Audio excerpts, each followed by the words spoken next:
বাকারার মধ্যে রব্বুল আমিন তুলে ধরেছেন একটি বিষয়। পবিত্র কুরআনুল কারীমের 2 নম্বর সূরা 124 নম্বর আয়াতে কারিমা আল্লাহ তাআলা তিনি সুন্দরভাবে বলে দিচ্ছেন, ওয়া ইযিব তালা ইব্রাহিম রাব্বুহু বিকালিমাতিন ফাতাম্মাহুন্না ক্বালা ইন্নী জাইলুকা লিন-নাসি ইমামা ক্বালা ওয়া মিন যুররিয়্যাতি ক্বালা লা ইয়ানালু আহদি যালিমিন। আল্লাহ তাআলা এই আয়াতের মধ্যে কয়েকটি বিষয় তিনি আমাকে আপনাকে বলে দিচ্ছেন। এই দুনিয়ার বুকে আমি আপনি প্রতিনিধিত্ব যারা আমরা আপনার দুনিয়ার বুকে করবে, এদের কোয়ালিটির যোগ্যতা কি হবে, এদের আমানতদারিতার ব্যাপারে আল্লাহ রাব্বুল আমিনের কোরআন যেটা বলেছে যে দুনিয়ার বুকে প্রতিনিধিত্ব যেই মানুষটা আমরা আপনার জন্য করবে, এই মানুষটার জন্য আমরা আপনার জীবনে বেছে নেওয়ার যে একটা বিষয় রয়েছে, এই বেছে নেওয়াটাকে আল্লাহ তাআলা তিনি কিভাবে বেছে নিতে বলেছেন। পবিত্র কোরআনুল কারীমের মধ্যে এসেছে, আপনি এমন মানুষকে আপনি বেছে নিতে হবে আমাকে আপনাকে, যে মানুষটা আমার আপনার জন্য পৃথিবীতে আমানতদার, যেই ব্যক্তিটা এই দুনিয়ার বুকে আমানতদারিতা রক্ষা করবে না, যেই ব্যক্তিটা দুনিয়ার বুকে আমানতের খেয়ানত করবে, এই ব্যক্তিটাকে বেছে না নেওয়ার জন্য আল্লাহ রাব্বুল আমিনের কোরআন আমাকে আপনাকে নির্দেশ দিয়েছেন। এজন্য সম্মানিত হাজরিন, প্রতিনিধিত্ব আমি আপনি দুনিয়াতে বাছাই করার পরে এই মানুষটা যদি আল্লাহ তাআলার হুকুম মতো এই দুনিয়ার বুকে তার এজেন্ডাগুলো বাস্তবায়ন করতে চায়, তবে আল্লাহ তাআলা শুধুমাত্র ওই ব্যক্তিকেই নয়, আল্লাহ তাআলা ওই গোটা সম্প্রদায়ে গোটা দেশটাকে আল্লাহ তার রহমতের চাদর দিয়ে তিনি ডেকে রাখেন। জোরে বলি সুবহানাল্লাহ। এজন্য আমাকে আপনাকে নির্দেশনা দেওয়া হয়েছে যে আমি আপনি দুনিয়ার বুকে প্রতিনিধিত্ব যাচাই করব। আমাকে আপনাকে এই স্বাধীনতা যখনই আমাকে আপনাকে দেওয়া হয়েছে, তখনই আমার আপনার জন্য ফরজ হয়ে যায় দুনিয়ার বুকে যে ওই ব্যক্তিটার মধ্যে কি কি যোগ্যতা আছে, এটা আমাকে আপনাকে যাচাই বাছাই করা দরকার। আল্লাহ রাব্বুল আমিন পৃথিবীর প্রতিনিধিত্ব করার জন্য যে সকল নবী এবং আইবা کرام যারা রাসূল সাল্লাল্লাহু আলাইহি সাল্লাম নবীগণ যারা দুনিয়াতে এসেছিলেন, তাদের গুণ কি ছিল, কোয়ালিটির যোগ্যতা তাদের জন্য কি ছিল, আল্লাহর কোরআন সেটা বলে দিচ্ছে। রাব্বুল আমিন পবিত্র কুরআনুল কারীমের সূরাতুল কাসাস এর 26 নম্বর আয়াতে কারিমার মধ্যে রব্বুল আমিন বলেছেন, ক্বালাত ইহদাহুমা ইয়া আবাতিস্তাজিরহু ইন্না খায়রা মান ইস্তাজারতাল কাবিয়ুল আমিন। আল্লাহ রাব্বুল আমিন কুরআনুল কারীম বলছেন, যেহেতু সূরা কসস আল্লাহ রাব্বুল আমিন অনেকগুলো ঘটনার নাম তিনি দিয়েছেন। কসস মানে হচ্ছে ঘটনা। আল্লাহ রাব্বুল আমিন যে সকল ঘটনা তিনি ঘটিয়েছেন, সত্য ঘটনার মধ্যে বিষয়গুলো এসেছে। আল্লাহ রাব্বুল আমিন কুরআনুল কারীম বলছেন যে মানুষের মধ্যে বেশিক্ষণ অতিবাহিত হয়নি এমন সময় ওই দুটি মেয়ের মধ্যে দুইটা মেয়ের ঘটনা বর্ণনা করতে গিয়ে একজন লজ্জাজড়িত পদ নিক্ষেপে তার কাছে এলো এবং বলতে লাগলো, আমার পিতা আপনাকে ডেকেছেন, আপনি আমাদের জানোয়ারগুলিকে যে পানি পান করিয়েছেন আপনাকে তার পারিশ্রমিক দেওয়া হবে। দুইটা মেয়ে ডাকলেন ওই রাখাল যিনি তার বাবার ওই মেষ চড়াতেন পারিশ্রমিক দেওয়ার জন্য। ডাকার পরে কী ঘটনা ঘটলো দেখেন। মুসা আলাইহিস সালাম যখন তার কাছে পৌঁছালো এবং নিজের সমস্ত কাহিনী তাকে শোনালো, তখন সে বলল, ভয় করো না, এখন তুমি জালিমদের হাত থেকে বেঁচে গেছো। এজন্য আল্লাহ রাব্বুল আমিনের কোরআন বলতেছেন যে মেয়ে দুজনের একজন তার পিতাকে বলল, আব্বা জান একে চাকরিতে নিয়োগ করো। কর্মচারী হিসেবে ব্যক্তি উত্তম হতে পারে যে বলশাহী ও আমানতদার, যে বলশাহী এবং আমানতদার। তাহলে আমি আপনি যখন প্রতিনিধিত্ব আমি আপনি বাছাই করব, ওই ব্যক্তির যাচাই বাছাই আমাকে আপনাকে করা লাগবে। আসলে ব্যক্তিটার মধ্যে 1 নাম্বার গুণের মধ্যে বিশ্বাসতা আল্লাহর প্রতি আছে কিনা, তাওয়াক্কুল এবং বিশ্বাস। আল্লাহকে ব্যক্তি ভয় করে চলে নাকি ব্যক্তির মধ্যে আল্লাহর কোনো ভয় নাই। 2 নম্বরে আল্লাহ রাব্বুল আমিন বলেন কওয়িয়ুল আমিন। এই দুনিয়ার বুকে ওই যে এই ব্যক্তিটার পেশি শক্তি হবে কেবলই মাত্র মানুষের কল্যাণের জন্য, এই পৃথিবীতে ইসলামের জন্য। ওই ব্যক্তিটার তোমরা প্রতিনিধিত্ব তোমরা গ্রহণ করবা, যে ব্যক্তিটার শুধু শক্তি ইসলামের জন্য নাই, মুসলিম উম্মার কোনো কাজের জন্য নাই, ওই ব্যক্তির প্রতিনিধিত্ব করা মুসলমান হিসেবে আমাদেরও জায়েজ নাই। কথা বলেন ঠিক কিনা? আল্লাহ তাআলা বলতেছেন ওই ব্যক্তির তোমরা প্রতিনিধিত্ব তুমি করতে পারবে না যখন এই ব্যক্তিটার মধ্যে আমানতদার থাকবে, কোনো কিছু রাখা হয়েছে যে আমানতের খেয়ানত করে নাই, এমন ব্যক্তিকে আমাকে আপনাকে প্রতিনিধিত্বের কাঠগড়ায় যদি দাঁড়ায়, আমাকে আপনাকে ওই ব্যক্তিকে স্বীকৃতি দেওয়ার কোনো আমার আপনার জায়েজ বিষয় হয় না। এজন্য প্রতিনিধি যাচাই এটা অত্যন্ত গুরুত্বপূর্ণ একটি বিষয়। এরপরে তাফসিরে ফি জিলালিল কোরআনের মধ্যে এসেছে যে ব্যক্তিটা শারীরিক দিক থেকে শক্তিশালী এবং চরিত্রের দিক থেকে বিশ্বস্ত, এই ব্যক্তিটাকে প্রতিনিধি হিসেবে বেছে নাও। শুধুমাত্র যে আমি আপনি টাকা পয়সা আছে আমরা আপনার জন্য কিছু করবে, এমনটা আমরা আপনার জন্য বেছে নেওয়ার জন্য বলা হয় নাই। ব্যক্তিটা গরিব হতে পারে, হাবশি কোনো ব্যক্তি হতে পারে, ওই ব্যক্তিটা কুৎসিত কালো হতে পারে, সমাজের সর্বনিম্ন ব্যক্তিও যদি হয়, তারপরে ওই ব্যক্তির মধ্যে যদি আমানতদার আল্লাহর প্রতি বিশ্বাস থাকে, ওই ব্যক্তিটাকে আমাকে আপনাকে বেছে নেওয়া লাগবে।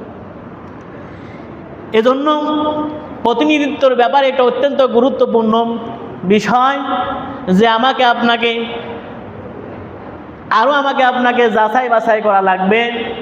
যে দুনিয়ার বুকে আমি আপনি একটা মানুষকে একটা ভোট দেব মনে করেন, আমি আপনি প্রতিনিধি যাচাই করব, এই ব্যক্তির খোঁজ খবর আমাকে আপনাকে নেওয়া লাগবে।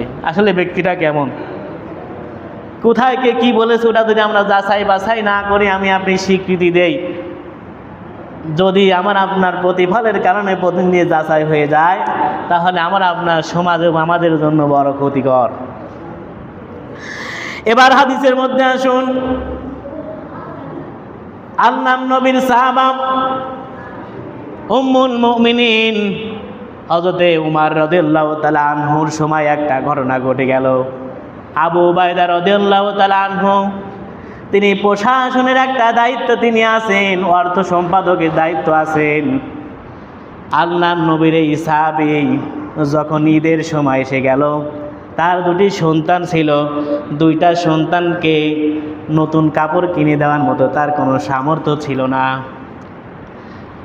হযরত উম্মুল মুমিনিন ওমর রাদিয়াল্লাহু তাআলা আনহুর স্ত্রী ওমর রাদিয়াল্লাহু তাআলা আনহুকে বললেন, স্বামী আমার, ঈদের একটা দিন সবাই দিকে নতুন কাপড়ের মহারম লেগে গেছে, সমাবেশ লেগে গেছে, আমার আপনার জন্য যদি নতুন কাপড় না হয়, আপনি আমাদের 2টা সন্তানের জন্য আপনি 2টা নতুন কাপড়ের ব্যবস্থা করে দেন। তাহলে যিনি অর্ধ পৃথিবীর খলিফা হযরত ওমর রাদিয়াল্লাহু তাআলা আনহু, তাদের তো নতুন কাপড়ই নাই, 2টা সন্তানের জন্য 2টা নতুন কাপড়ের ব্যবস্থা করবে এরকম কোনো টাকা পয়সা ওমর রাদিয়াল্লাহু তাআলা আনহুর কাছে নাই। স্ত্রী যখন আবেদন করলেন, স্বামী আমার, আপনি যেভাবে হোক আপনি আমাদের জন্য না হলেও আপনি দুইটা সন্তানের জন্য আপনি দুইটা নতুন কাপড়ের আপনি ব্যবস্থা করে দেন। ওমর রাদিয়াল্লাহু তাআলা আনহু তার অর্থ সম্পাদক ছিল আবু উবাইদা। বলেন তো তার নাম কি? আবু উবাইদা। আল্লাহ রাসূল সাল্লাল্লাহু আলাইহি সাল্লামের সাহাবী, তিনি অর্থ মন্ত্রণের দায়িত্ব ছিলেন, অর্থ সম্পাদক ছিলেন। হযরত ওমর রাদিয়াল্লাহু তাআলা আনহু একখানা চিঠি লিখলেন আবু উবাইদাকে লক্ষ্য করে। চিঠির ভাষ্যটা ছিল এই: আবু উবাইদা, তুমি অর্থ সম্পাদকের দায়িত্ব আছো, তোমার প্রতি আমার নির্দেশনা দেওয়ার কোনো কারণ নাই। আমি উমর, অর্ধ পৃথিবীর খলিফা, তোমার প্রতি আমার আবেদন, আমাকে তুমি অগ্রিম 1 মাসের বেতন আমাকে দিয়ে দাও, যাতে করে আমি এই বেতনটা নিয়ে আমার সন্তানের, দুইটা সন্তানের নতুন কাপড়ের ব্যবস্থা করতে পারি। চিঠিটা পাওয়ার পরে আবার আপনার দেশে যদি শাসক হইতো, অগ্রিম 1 মাসের বেতন চেয়েছে, হযরত আবু উবাইদা তিনি বিপরীতে আর একটা চিঠি লিখলেন: উম্মুল মুমিনিন, আপনি যদি দুইটা স্বীকৃতি দিতে পারেন, অগ্রিম 1 মাসের টাকা না, আপনাকে 2 মাসের টাকা দেব। কি সেই ভাষা! হযরত আবু উবাইদা চিঠিতে তিনি লিখলেন: আমিরুল মুমিনিন, আপনি আমাকে এই স্বীকৃতি দিবেন যে 1টা মাস আপনি এই দায়িত্বে থাকবেন, জনগণ আপনাকে এখানে রাখবে, এই গ্যারান্টি আমাকে দেওয়া লাগবে।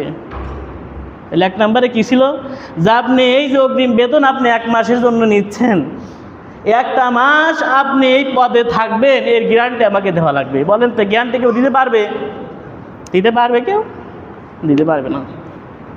2 নম্বরে তিনি প্রশ্ন করলেন আর একটা চিঠির মধ্যেই। আবু উবাইদা রাদিয়াল্লাহু তাআলা আনহু বলেন: হে আমিরুল মুমিনিন, আপনাকে আর একটা গ্যারান্টি দেওয়া লাগবে, যে 1টি মাস আপনি দুনিয়াতে বাঁচবেন, এর গ্যারান্টি দেওয়া লাগবে। যে আপনি এই 1টা মাস যে অগ্রিম বেতন আপনি নিচ্ছেন, এই 1টা মাস আপনি বাঁচবেন, এর গ্যারান্টি আমাকে আপনাকে দেওয়া লাগবে। কেউ দিতে পারবে? বলেন। দিতে তিনি পারেন নাই। এজন্য যখনই চিঠিটা এসেছে, হযরত ওমর রাদিয়াল্লাহু তাআলা আনহু তিনি দুঃখ প্রকাশ করেন নাই, তিনি নিজের মধ্যে সান্ত্বনা নিয়েছেন।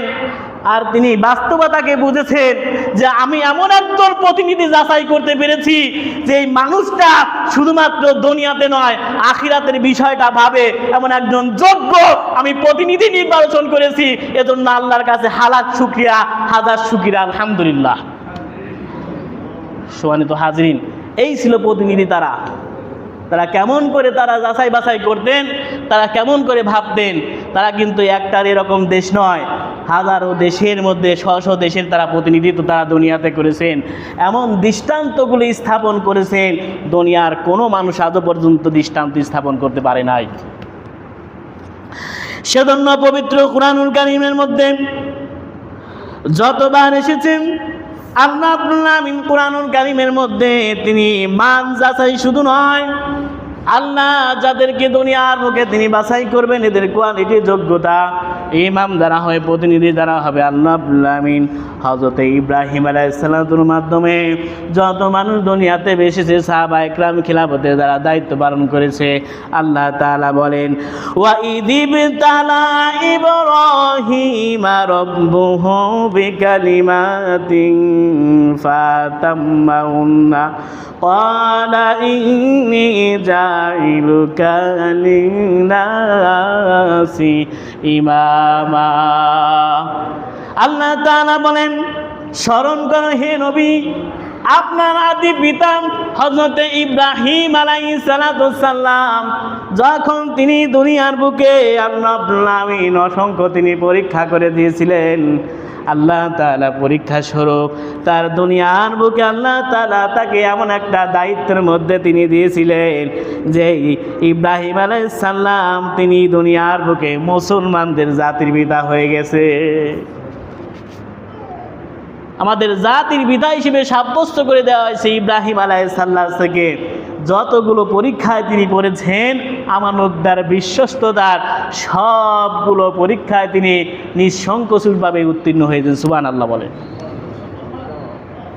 এমন বিশ্বাস আল্লাহ তাআলার প্রতি ছিল, আল্লাহ তাআলা তাকে ইমাম বানিয়েছেন, মুসলমানের জন্য নেতা তিনি সাব্যস্ত করে দিয়েছেন।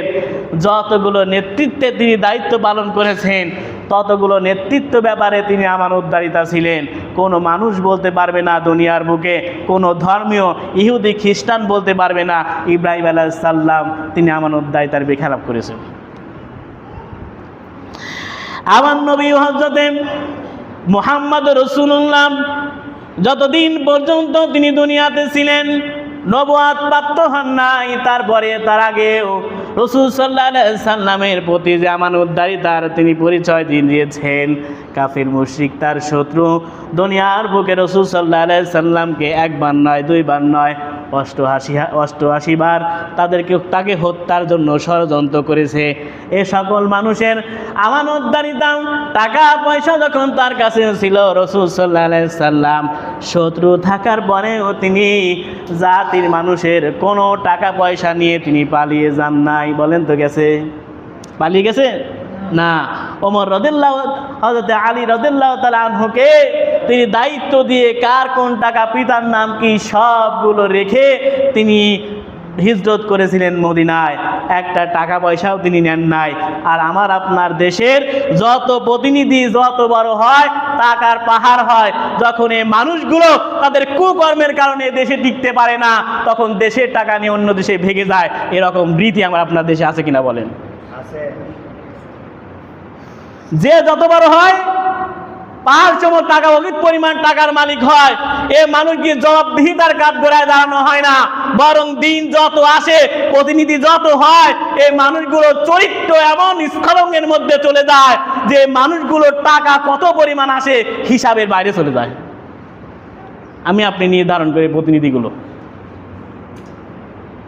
এজন্য আল্লাহ তাআলা তিনি আমাকে আপনাকে প্রতিনিধির ব্যাপারে যাচাই এবং বাছাই ব্যাপারে তিনি বলেছেন, ওমরের চরিত্র যার মধ্যে পাওয়া যাবে এই দুনিয়ার বুকে ওই মানুষটাকে যদি আমি আপনি প্রতিনিধিত্ব যতদিন পর্যন্ত যাচাই না করতে পারবো ততদিন পর্যন্ত আমার আপনার দেশে খিলাফত কায়েম তো হবেই না, আমি আপনি মদিনার কোনো কিছু বাস্তবায়ন করতে পারবো না। হ্যাঁ, কিছু মানুষ আমাকে আপনাকে ভোটের লোভে মদিনা সনদে আমার আপনার আশ্বাস দিতে পারে এই দেশ মদিনা অনুযায়ী চালাবো, কিন্তু যখনই স্বার্থ সিদ্ধ হয়ে যাবে এই মানুষগুলো ইসলামের বাইরে গিয়ে তাদের দল ব্যক্তি সব কিছুকে পিছনে ফেলে দিয়ে এই মানুষগুলো তাদের স্বার্থকেই কেবলমাত্র অনুভব করবে। এই মানুষগুলো আমার আপনার দেশ মাতৃ আমার এই ভূমি নিয়ে কখনো ভাববে না, কারণ এই মানুষটার রক্ত মাংসপিণ্ড সব কিছু হারাম দিয়ে পরিপুষ্ট। এদের চিন্তা চেতনা ধারা কোনো কিছু আমার আপনার জন্য ইসলামের পক্ষে ছিল না। এই ব্যক্তির এগুলোর কাছে ব্যক্তি বড়, দল বড়, কিন্তু ইসলামের স্বার্থ নিয়ে কোনো কিছু ইসলামই যখন আসে এই মানুষগুলো চুপসে যায়। ইসলামের কথা বললে এই মানুষগুলো বেপরোয়া হয়ে যায়। বলা হয় ধর্মের ব্যবসায়ী, পৃথিবীতে অনেক ধর্মের ব্যবসার কথা আমি আপনি শুনেছি। বলেন তো কখন আমি আপনি ধর্ম ব্যবসায় ধর্ম ব্যবসা করা যায়? আমি আপনি বলতে ধর্ম নিয়ে ব্যবসা করা যায়?